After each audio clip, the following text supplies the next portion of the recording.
Bismillahirrahmanirrahim. Assalamualaikum warahmatullahi wabarakatuh. Innal hamdalillah nahmaduhu wa nasta'inuhu wa nastaghfiruhu wa natubu ilaih. Wa na'udzu billahi min shururi anfusina wa sayyiati a'malina. May yahdihillahu fala mudilla lahu wa may yudlil fala hadiyalah. Asyhadu an la ilaha illallah wahdahu la syarikalah wa asyhadu anna Muhammadan 'abduhu wa rasuluhu la nabiyya ba'dah. Ya ayyuhalladzina amanu taqullaha haqqa tuqatih wa la tamutunna illa wa antum muslimun. فإن أصدق الحديث كتاب الله وخير الهدى هدى محمد صلى الله عليه وسلم شر الأمور محدثاتها وكل محدثة بدعة وكل بدعة ضلالة وكل ضلالة في النار. Para hadirin, para jamaah umrah, tamu-tamu Allah yang dirahmati oleh Allah Subhanahu wa taala. Alhamdulillah, puji dan syukur terus kita panjatkan kepada Allah Subhanahu wa taala yang masih berikan kita untuk beribadah kepada Allah Subhanahu wa taala, mengizinkan kita untuk mohon ampunannya, mengizinkan kita untuk bertasbih dan bertahlil dan bertakbir kepadanya. Dan alhamdulillah pada malam hari ini kita masih sempat melaksanakan solat maghrib secara berjamaah di Masjid Nabawi yang pahalanya dilipat gandakan oleh Allah Subhanahu wa taala 1000 kali lipat. Semoga solat kita diterima oleh Allah Subhanahu wa taala. Salawat dan salam senantiasa semoga tercurahkan kepada junjungan kita Nabi Muhammad sallallahu alaihi wasallam dan juga kepada keluarganya serta seluruh sahabat beliau tanpa terkecuali. Pada pertemuan kemarin telah kita singgung tentang di antara metode-metode kaum musyrikin untuk menghentikan dakwah Nabi sallallahu alaihi wasallam adalah dengan metode menghina dan mengejek Nabi sallallahu alaihi wasallam. Dan kita telah sebutkan beberapa contoh-contohnya. Ya. Kemudian di antara gelaran-gelaran yang mereka berikan kepada Nabi sallallahu alaihi wasallam di antaranya adalah kadzdzab. Dikatakan bahwasanya Rasulullah SAW adalah seorang pendusta. Ya. Demikian juga di antaranya Rasulullah SAW dikatakan sebagai sabi, yaitu orang yang keluar dari adat nenek moyangnya. Kemudian juga di antaranya Rasulullah SAW dikatakan sebagai kahin, yaitu sebagai seorang dukun. Kadang-kadang dikatakan sahir, seorang penyihir. Terkadang dikatakan majnun, orang gila. Terkadang dikatakan mashur, sedang disihir. Dan subhanallah, lakop-lakop dan gelar-gelar ini diberikan kepada Nabi SAW, padahal sebelumnya mereka menggelari Nabi dengan Al-Amin, orang yang sangat terpercaya. Sebelumnya ya, mereka mengetahui bagaimana akhlak Nabi, kejujuran Nabi SAW. Namun tatkala Nabi SAW berdakwah, menyerukan perkara-perkara yang berselisih dengan menyelisihi apa yang mereka yakini, maka mereka pun menuduh Nabi dengan tuduhan yang tidak-tidak. Dan saya rasa ya, mungkin belum ada dai yang dituduh dengan tuduhan seperti ini. Saya tahu ada dai yang diejek, dihina, tapi sampai dikatakan dukun, saya rasa belum ada. Tapi kalau dukun ngaku jadi ustadz mungkin ada. Tapi kalau ustadz kemudian gara-gara dia berdakwah dikatakan sebagai dukun, saya rasa belum ada. Kecuali dukun yang memang menyamar jadi apa? Ustaz. Dan di tanah air kita ada ya, dukun jadi ustaz ada aja ya. Apalagi bergabung seluruhnya, dukun, penyihir, disihir, gila, subhanallah. Ini saya tidak pernah dapati ada seorang dai yang dituduh dengan seperti ini. Tapi Nabi kita Muhammad sallallahu alaihi wasallam pernah dituduh dengan seluruh gelaran tersebut. Sampai-sampai di antara cerita yang menakjubkan yang diriwayatkan oleh Al-Imam Muslim, bagaimana Nabi sallallahu alaihi wasallam dituduh sebagai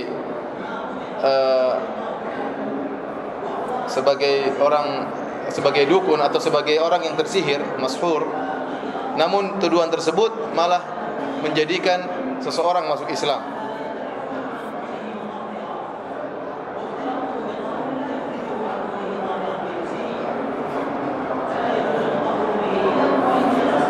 Al-Imam Muslim meriwayatkan dalam sahihnya dari Ibnu Abbas radhiyallahu ta'ala anhuma.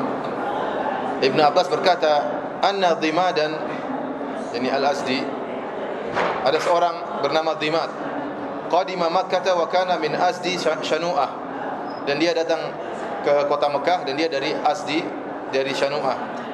Wa kana yarqi min hadhihi ar-rih, dan Dhimad ini adalah seorang yang suka meruqyah dan bisa menyembuhkan orang yang terkena penyakit gila. Dan Rasulullah SAW dituduh apa? Orang gila. Fasami'a sufaha'a min ahli Makkah yaquluna inna Muhammadan majnun. Waktu dia sampai di Mekah, dia dengar orang-orang mengatakan Muhammad gila. Dan dia orang baik. Dia orang baik, dia ingin menyembuhkan orang gila ini, dia ingin menyembuhkan Nabi Muhammad sallallahu alaihi wasallam. Faqala, maka dia berkata, "Lau anni ra'aitu hadha ar-rajula la Allah yashfihi ala yadayya." Seandainya saya ketemu dengan orang ini, Muhammad yang dikatakan gila, semoga Allah menyembuhkan dia melalui tanganku, melalui kedua tanganku. Jadi Dhimat ini sekarang cari Muhammad, cari Nabi. Gara-gara Nabi dituduh sebagai apa? Orang gila. Niatnya baik. Niatnya baik. Padahal dia masih musyrik tatkala itu. Namun dia percaya kepada Allah. Kita katakan orang musyrik dahulu juga percaya kepada Allah. Ya. Qala falaqiyahu, akhirnya dia ketemu dengan Nabi Muhammad sallallahu alaihi wasallam. Faqala, maka dia berkata, "Ya Muhammad, inni arqi min hadhihi ar-rih wa inna Allah yashfi ala yadayya man syaa' fa hal laka?" Dia mengatakan, "Wahai Muhammad, saya ini orang pandai meruqyah dan Allah menyembuhkan orang-orang dari penyakit gilanya melalui kedua tangan saya. Maukah engkau saya obati?" Subhanallah. Antum bayangkan betapa sedihnya seorang dai, kita sedang berdakwah, menyuruh kepada kebaikan agar orang-orang meninggalkan akhlak yang buruk, tapi tahu-tahu ada orang datang, "Ustaz, katanya Anda gila, Ustaz." Kira-kira gimana perasaan kita? Ya, sedih banget. Jadi ini yang dialami oleh Rasulullah sallallahu alaihi wasallam. Ini Dhimat datang jauh-jauh ingin ketemu Nabi, dia bertanya, "Ya wahai Muhammad, saya ini bisa menyembuhkan penyakit gila. Kok mau saya sembuhkan? Mau saya obati?" Rasulullah SAW tidak marah waktu dia menuduh Nabi sebagai orang gila. Kenapa? Karena dia mendengar semua orang ngomong demikian. Orang-orang penduduk Mekah mengatakan Muhammad adalah orang gila. Dan dia punya niat baik untuk menyembuhkan Nabi sallallahu alaihi wasallam. Faqala Rasulullah sallallahu alaihi wasallam, maka Rasulullah SAW pun berkata, "Innal hamdalillah nahmaduhu wa nasta'inuhu, man yahdihillahu fala mudilla lahu wa may yudlil fala hadiyalah." Rasulullah SAW mengatakan segala puji hanyalah milik Allah. Kami memujinya dan kami mohon pertolongan darinya. Barang siapa yang diberi petunjuk oleh Allah, maka tidak ada yang bisa menyesatkannya. Wa may yudlil fala hadiyalah. Dan barang siapa yang disesatkan oleh Allah Subhanahu wa taala, maka tidak ada yang bisa beri petunjuk kepadanya. Wa asyhadu an la ilaha illallah wahdahu la syarikalah. Dan aku bersaksi bahwasanya tidak ada ilah yang berhak disembah kecuali Allah semata, tidak ada syarikat, tidak ada sekutu baginya. Wa anna Muhammadan abduhu wa rasuluh. Dan aku bersaksi bahwasanya Muhammad adalah hambanya dan rasulnya. Amma ba'du, kemudian daripada itu, Rasulullah SAW hanya ngomong demikian. Qala, Dhimat berkata, "A'id alayya kalimatika haula." Wahai Muhammad, ulangi lagi perkataanmu tadi. Rasulullah SAW ulang lagi, "Innal hamdalillah, segala puji adalah milik Allah. Nahmaduhu wa nasta'inuhu, kami memuji Allah dan kami mohon pertolongan kepadanya. May yahdihillahu fala mudhillalah, barang siapa yang diberi petunjuk oleh Allah tidak ada yang bisa menyesatkannya. Wa may yudlil fala hadiyalah, dan barang siapa yang disesatkan maka tidak ada yang bisa memberi petunjuk kepadanya. Wa asyhadu an la ilaha illallah wahdahu la syarikalah, dan aku bersaksi bahwasanya tidak ada Tuhan yang berhak disembah melainkan Allah semata, tidak ada sekutu baginya. Wa anna Muhammadan abduhu wa rasuluh, dan bahwasanya Muhammad adalah hambanya dan rasulnya." Rasulullah SAW, Dhimat mengatakan, "A'id alayya kalimatika haula." Ulangi lagi wahai Rasulullah. Sampai Rasulullah SAW ulang 3 kali. Maka apa kata Dhimat tatkala mendengar yang dituduh gila ini ternyata bisa ceramah? Dan Dhimat adalah orang ahli bahasa Arab. Dia ngerti susunan bahasa Arab, dia mengerti balaghah dalam bahasa Arab. Dia tahu mana bahasa Arab yang indah. Dia tahu, maka dia berkata, "Laqad sami'tu qaulal kahana." Saya sudah mendengar perkataan para dukun. "Wa qaulas sahara." Dan saya sudah mendengar perkataan para penyihir. "Wa qala syu'ara." Dan saya juga sudah mendengar perkataan para penyair. "Fama sami'tu mithla kalimatika haula." Namun saya tidak pernah mendengar seperti perkataan engkau wahai Muhammad. "Wa laqad balagna na'usal bahr." Sungguh perkataan-perkataan Anda telah sampai kepada tengah lautan. Dalam riwayat dalam dasar lautan. Artinya perkataan-perkataan Anda sungguh benar-benar mencapai keindahan, balaghah yang sangat tinggi. Qala hati yadaka ubayyika alal Islam. Kata Dhimat, "Wahai Muhammad, mana tanganmu, saya akan berbayat kepada engkau untuk masuk Islam." Subhanallah. Gara-gara Nabi Muhammad dikatakan orang gila, ada yang masuk apa? Islam. Jadi di balik keburukan terkadang ada kebaikan. Dhimat cari Nabi untuk mengobati agar Nabi sembuh dari gilanya. Justru dia yang apa? Terpengaruh dengan orang yang dikatakan gila. Justru dia yang masuk Islam. Jadi demikianlah mereka mencela, memberi gelar-gelar kepada Nabi dengan gelar-gelar yang buruk. Mengatakan Nabi sebagai penyair, dan wa ma huwa biqauli syair. Kata Allah, ini bukan perkataan penyair. Wa ma 'allamnahu syi'ra wa ma yanbaghi lah. In huwa illa dzikrun wa Qur'anun mubin. Kata Allah Subhanahu wa taala, ya, kami tidak pernah mengajarkan Muhammad syair. dan tidak pantas baginya. Ini adalah peringatan dan Quran yang nyata. Para hadirin Allah Subhanahu wa taala, di antara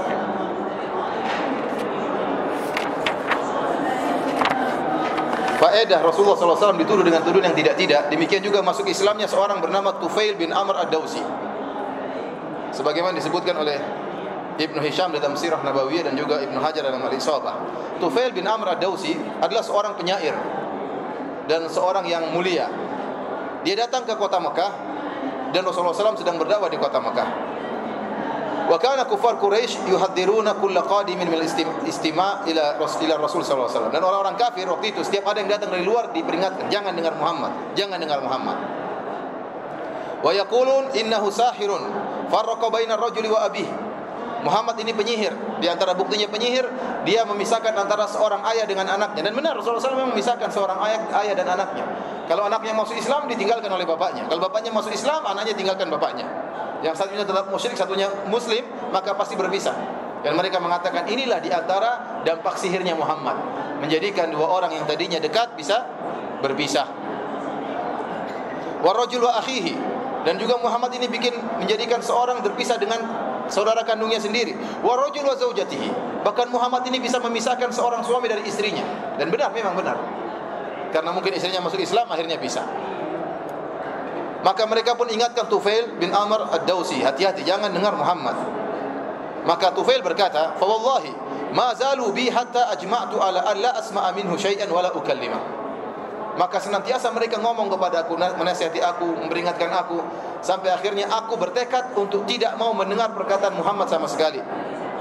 Dan aku tidak akan ngomong sama Muhammad sama sekali. Kenapa? Bahaya ini. Penyihir, bisa terpengaruh kita. Maka dia sudah bertekad tidak akan ngomong sama Muhammad dan tidak mau mendengar perkataan Muhammad sama sekali. Faqadautu ilal masjid wa qad hashautu udhunayya qutnan.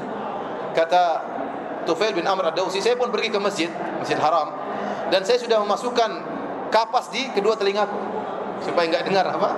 Biasanya Muhammad main di mana? Di masjid. Berbahaya kalau dengar perkataan Rasulullah sallallahu alaihi wasallam. Maka saya masukkan kain di kedua telingaku supaya tidak bisa mendengar apa-apa. Faqadautu yawman ila al-masjid fa idza Rasulullah sallallahu qa'imun yusalli ila al-Ka'bah. Suatu hari saya pergi ke masjid, tiba-tiba Rasulullah sallallahu sedang salat ke arah Ka'bah. Faqumtu qariban minhu, maka saya pun berdiri dekat Muhammad sallallahu alaihi wasallam. Fasami'tu kalaman hasanan. Tiba-tiba saya dengar Rasulullah sallallahu ada mengucapkan perkataan-perkataan yang indah. Dan ingat, Tufail bin Amr ad-Dawsi adalah seorang penyair. Dia ngerti perkataan yang indah dari bahasa Arab. Maka faqultu fi nafsi, waktu saya dengar perkataan indah, Rasulullah SAW sedang baca Al-Quran. Maka aku berkata dalam diriku, inilah rajulun labibun syairun, fama yamna'uni an asma'a min hadzal rajul ma yaqul. Saya ini seorang cerdas. Ya. Bergejolak dalam hatinya, saya orang cerdas, saya orang penyair.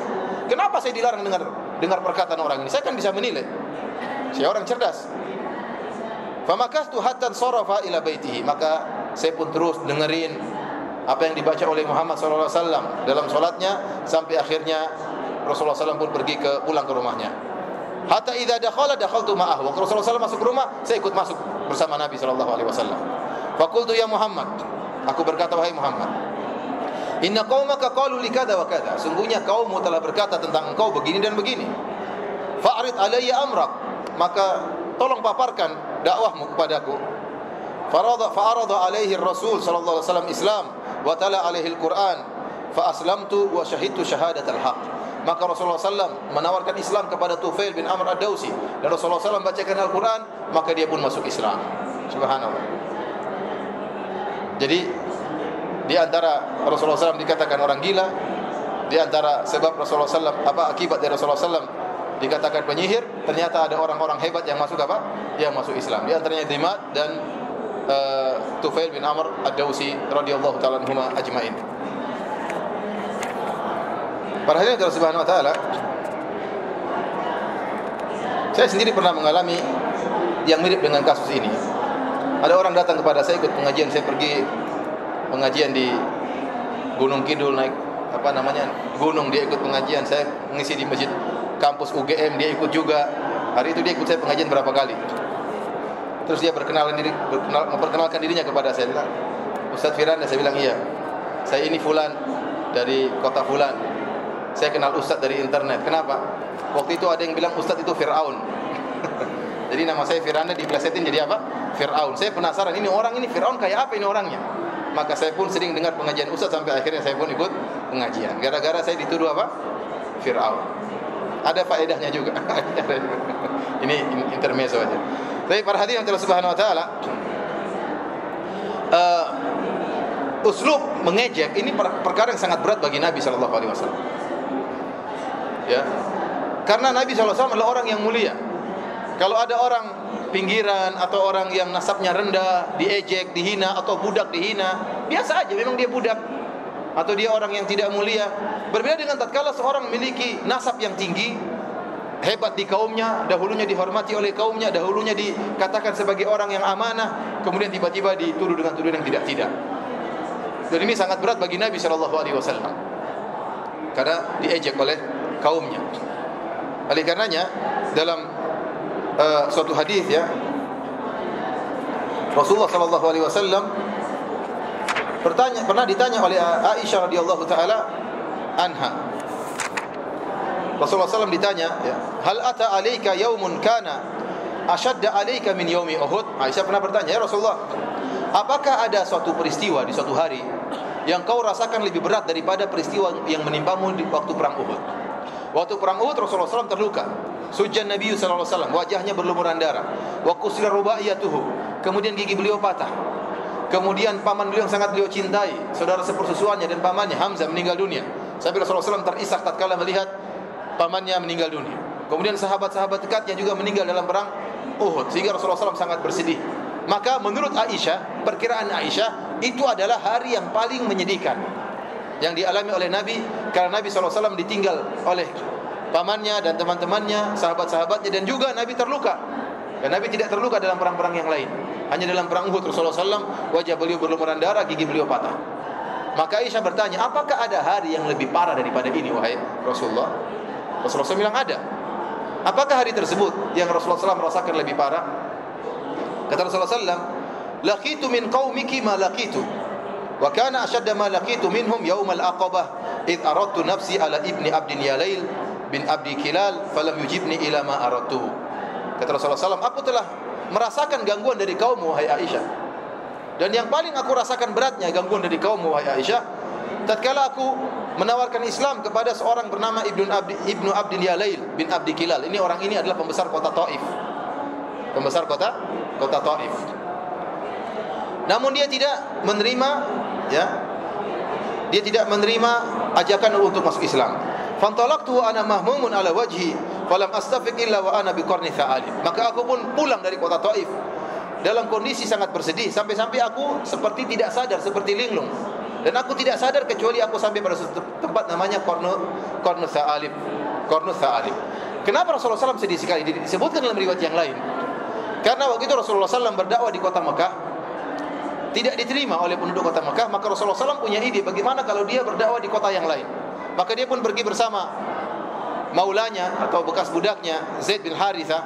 Berangkatlah Nabi menuju ke kota Taif untuk berdakwah di sana. Dan Rasulullah SAW menuju pembesar-pembesar kota Taif.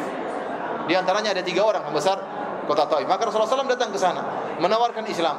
Tatkala Rasulullah SAW menawarkan Islam, mereka mengejek Nabi SAW. Mereka mengatakan, apakah tidak ada orang lain yang Allah utus jadi Rasul? Kok kamu yang jadi Rasul? Subhanallah. Ini sangat menyakitkan hati Nabi SAW. Coba kalau antum berdakwah terus ada yang bilang, emang tidak ada orang lain yang bisa berdakwah? Kok kamu yang berdakwah? Apa sudah kekurangan orang? Sedih seorang tatkala dikatakan demikian. Dan ini dikatakan kepada Nabi. Dia tidak menyakiti Nabi, tapi mengejek Nabi SAW. Sehingga Rasulullah SAW pulang dengan bersedih. Tatkala pulang lewat kota, pulang menuju ke Makkah, maka disambut dengan sebagian orang-orang anak-anak dan orang-orang bodoh melempari Nabi SAW dengan batu sehingga membuat kaki beliau berdarah. Lebih parah waktu perang Uhud, wajah beliau yang berdarah. Kali ini tidak, cuma kaki beliau apa? Berdarah. Tetapi ngejek. Kenapa? Yang lempar anak-anak kecil, yang ngelempar orang-orang bodoh yang ngelempar. Sebelumnya dikatakan, apakah tidak ada Rasul, tidak ada orang lain? Kau Allah yang pilih kau jadi Rasul? Apa enggak ada orang lain? Apa sudah kehabisan orang? Ini sangat menyakitkan hati Nabi SAW karena ejekan tersebut. Kenapa Rasulullah SAW memiliki nasab yang tinggi? Saya katakan tadi, seandainya ada seorang yang nasabnya rendah, atau dia mungkin status ekonominya rendah, kemudian dihina, ya dia mungkin tersakiti, namun tidak terlalu. Tapi beda misalnya pangeran disakiti, Beda tatkala misalnya seorang yang memiliki nasab yang tinggi kemudian dihina dengan tuduhan yang tidak-tidak, dikatakan orang gila, penyair, dikatakan sinting, dikatakan penyihir, dikatakan tersihir. Ya, maka ini sangat menyakitkan hati Nabi SAW. Lagi dikatakan, apa tidak ada orang jadi Rasul, kok kamu jadi Rasul? Maka Rasulullah SAW sampai kata dia, fa ana mahmum, aku bersedih. Sampai aku tidak sadar, falam astafiq, dan aku tidak sadar kecuali di tempat namanya Qarnu Tha'alib. Farafa'tu ra'si, lalu aku angkat kepalaku, fa idza ana bi sahabatin qad adallatni, tiba-tiba ada awan yang menaungiku. Fanadhartu, aku lihat, fa idza fiha Jibril, tiba-tiba di awan tersebut ada malaikat Jibril. Fanadani, kemudian malaikat Jibril memanggilku. Faqala, kemudian malaikat Jibril berkata, inna Allah qad sami'a qawla qaumika laka. Kata Jibril, sungguh Allah telah mendengar perkataan, perhatikan sini, yang buat sakit hati Nabi siapa perkataan. Allah telah mendengar perkataan kaummu tentang engkau. Allah telah mendengar ejekan kaummu, yaitu orang-orang Taif, kepada engkau wahai Muhammad. Wa maraddu alaik, dan Allah telah mendengar bagaimana cara mereka menolak dakwahmu wahai Muhammad. Jadi malaikat Jibril tidak mengatakan Allah telah melihat lemparan anak-anak kecil, tidak. Tapi malaikat Jibril mengatakan Allah telah mendengar perkataan kaummu terhadap engkau wahai Muhammad, dan bagaimana cara mereka menolak dakwahmu. Wa qad ba'atsallahu ilaika malakal jibal, dan Allah telah mengirim malaikat gunung untuk kepadamu. Lita'murahu bima syi'ta fihim, agar kau perintahkan malaikat ini untuk melakukan apa yang kau kehendaki terhadap mereka. Saya malaikat gunung mengatakan, ya la in syi'ta la utbiqanna alaihimul akhshabain. Ya Muhammad, kalau kau berkehendak, saya akan angkat dua gunung kemudian saya timpakan kepada penduduk kota Taif. Namun Rasulullah SAW mengatakan jangan. Semoga Allah mengeluarkan dari keturunan mereka orang-orang yang beribadah kepada Allah dan tidak berbuat syirik sama sekali. Maksud saya para hadirin, uslub metode mengejek ini memang menyakitkan hati Nabi SAW. Ya, makanya Allah mengatakan, ya, walaqad na'lamu annaka yadhiqu sadruka bima yaqulun. Kata Allah, sungguh kami telah tahu bagaimana sempitnya hatimu akibat perkataan mereka. Kenapa? Karena perkataan tersebut buat dada Nabi jadi sempit. Kata Allah, walaqad na'lamu annaka yadhiqu sadruka bima yaqulun. Allah telah mengetahui bagaimana dadamu sempit akibat perkataan mereka. Dan sebagaimana perkataan penyair, jarahatu sinani lahal ti'amu wa la yal'amu ma jaraha lisan. Seorang penyair berkata, luka akibat sayatan pedang masih bisa disembuhkan, tetapi luka akibat sayatan lisan terkadang sulit untuk apa? Disembuhkan. Seorang lebih baik dipukul daripada dituduh dengan tuduhan yang tidak-tidak.